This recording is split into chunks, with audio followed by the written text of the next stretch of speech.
We are back. We're talking about the Royal Rumble, the good and the bad. Let's start with the good. The Women's Royal Rumble was very good. Yes. I'm going to say that this is probably one of the better Women's Royal Rumbles I've seen.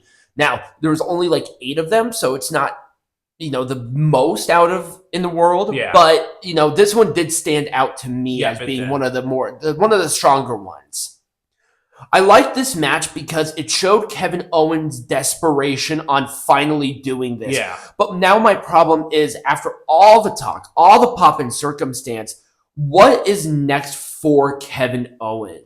Who knows? That's what I'm worried about. I'm willing to bet that, I don't know what kind of program he's going to be placed in.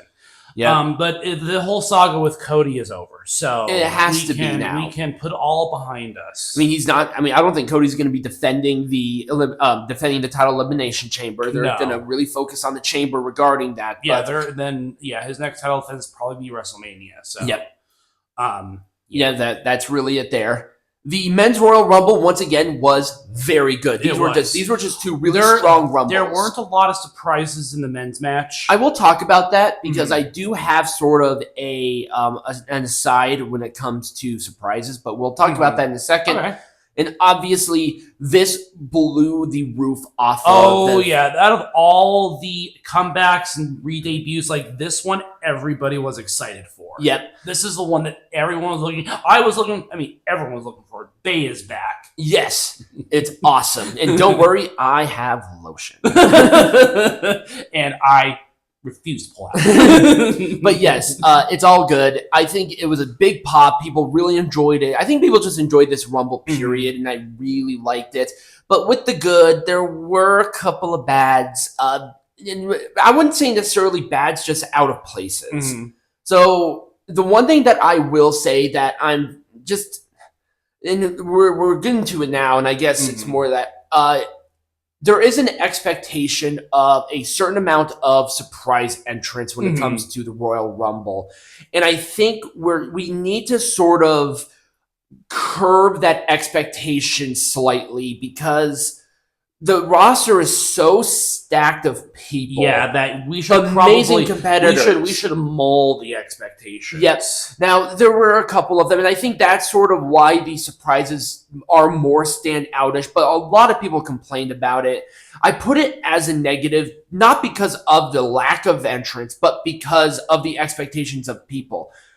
You should be happy that there are less surprise entrants because the roster is so strong. Yeah, the roster is very strong. And I thought the surprise entrants were actually pretty good. And of course, there's going to be more on the women's side because the women's rosters are smaller than the men's rosters are. Right. That's why you're going to get more of those, like call-ups. You're going to get legends. You're going to get more of those. Yep, you're going to get more NXT people. So that makes sense there. The tag team title match. This match was obviously the weakest. It was a bathroom break match. I think everyone knew it, but it was so out of place. I just didn't think it belonged on this show. Yep, it would have been a really fucking awesome SmackDown match, but that was it. Yeah, the Royal Rumble is very weird when it comes to these because everybody is there for the Royal Rumble. Yeah.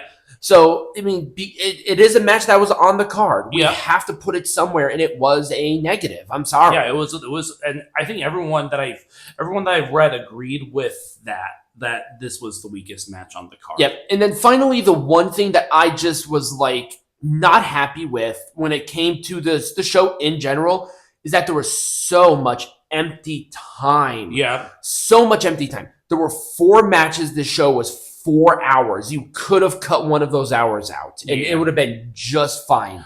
But again, there was a lot of ads, a lot of showing people. I'm like, I mean, it's fine to do it for a while, but it is starting to get grating. It really is. And that's really it for the Royal Rumble. It was just a solid show, full thumbs up. Yeah. Not quite 2 because I've seen better. Right. And of course people are going to be like, well, Charlotte won. It's like, yeah, but you and I both predicted that Charlotte was going to win this match. Who else? Right. I'll be honest. Who else should have won this Royal Rumble? Like, we already know who Charlotte is going to be facing at WrestleMania because it is it is a classic generational right match. Like Tiffany Stratton has been compared to Charlotte Flair so much. Yep. That is going to be the women's match at WrestleMania, and let me tell you, it is going to be a good match. Now, because Tiffany Stratton is really good, and Charlotte Flair is the GOAT. Is literally Charlotte Flair. Yeah.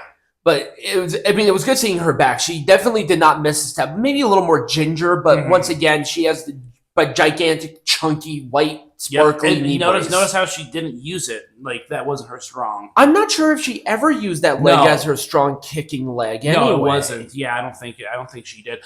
Jey Uso winning, interesting choice. Tyler Hyde and I have very different opinions on what Jey should do. Peanut Gallery is obviously wrong, but so I said that it's going to be Cody Cena for the Undisputed Champion, and then it's going to be Gunther Jey for the World. And Peanut Gallery, I think you have the opposite. So it's going to be Gunther Cena. Yep. And then Cody Jey. No matter what it is, it's still going to be excellent. Yeah. Like, we're still going to see absolute amazing wrestling. And I understand Jey Uso winning because he really needed it, especially after that loss to Gunther. But he is yeeted into the stratosphere. Oh, yeah. He definitely is there when it comes that he eliminated Cena. It was a really good exchange. I just really liked it. But let us know what you thought about it in the comments down below. But before we go, we do have a match finally.